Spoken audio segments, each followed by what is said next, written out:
Ang ginagawa ko talaga kasi mga kabakyard sa aking mga alaga, bago ko sila binibigyan ng pagkain mga kabakyard, kinakapa ko muna yung butsi. Para hindi sayang yung pagkain natin. Doon tayo, nayayamot na tayo doon mga kabakyard no, na pagbigay natin ng pagkain sa ating alagang manok, hindi kinakain, sayang, ang mahal pa naman ng patoka. Kaya much better mga kabakyard na i-check muna natin mga kabakyard kung busog o empty na mga kabakyard. Gaya nito mga kabakyard, yan.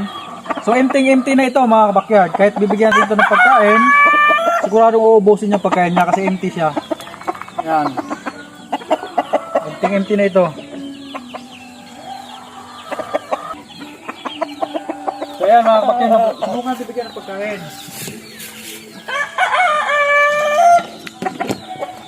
Oh.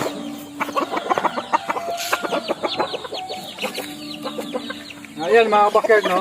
Siguradong kakain talaga siya kasi empty yan eh. Empty siya eh. Ayan.